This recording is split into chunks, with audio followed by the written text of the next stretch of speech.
So sharing is an integral part yes. of the celebration. Yes.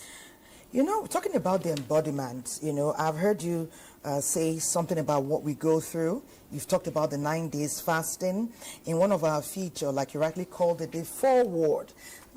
Those packages are the harbingers of our conversation, and they have given deep insight into our directions. We've also talked about the testing of Ibrahim's faith. And we know with modernity, and like I said earlier, a high level of sophistication in several continents of the world, we are still practicing our various religions. And Islam, for example, talking about it today, what would you say are the things that test the faith of some religious, especially those who are practicing Islam? And how can they overcome? Because we're specializing today on obedience and sacrifice. But we do know, we're bringing it to the fore because we know that sometimes there may be challenges that seem more challenging to surmount. But it is possible to surmount. Some have. Perhaps those who may be facing mitigating challenges at this time, the things that test their faith, what ought they to do? Okay. So that they be in good stead with Allah. Okay. In the modern times, there are many things that test faith.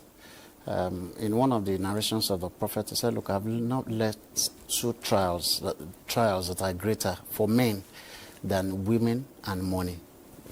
Of course, you can connect to that. For men, women is a major trial, and money for the entire humanity is, you know, somebody will kill his own father or his own mother just for money.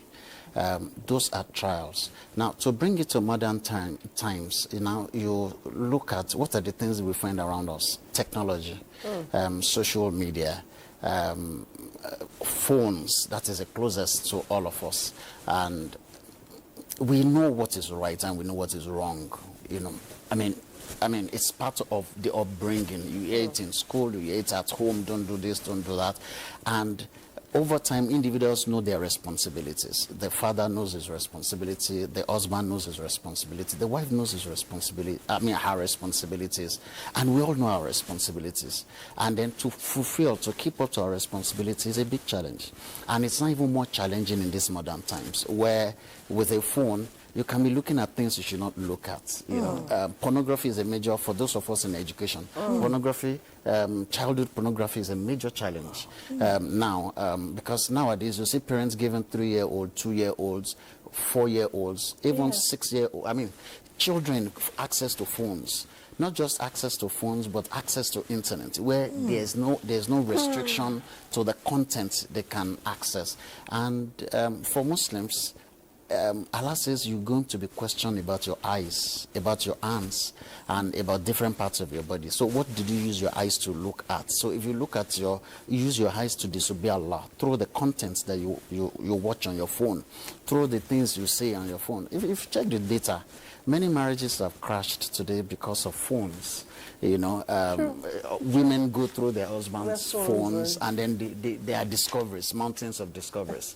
And sometimes husbands go through their wives' phones, and there are mountains of discoveries. And it's a major challenge. So the obedience that Allah is using, this sacrifice that Ibrahim, our father made, our forefather made, is to say, come, not only must you commit, not only must you obey Allah in the open, but you must obey Allah in the secret as well.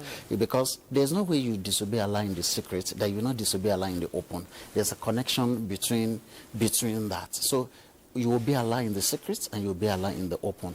And you cannot obey Allah if you don't sacrifice. You know, the things that Allah have called you to do are things that require sacrifice, because they are not easy. One of the forwards said to pray 5 times a day in congregation in the mosque. It's not easy, because there's Champions League football to watch, you know. There's so many things to distract you. There's work, you know. And so it requires a lot of sacrifice, a lot of self-denial for you to be a true obedient servant of Allah.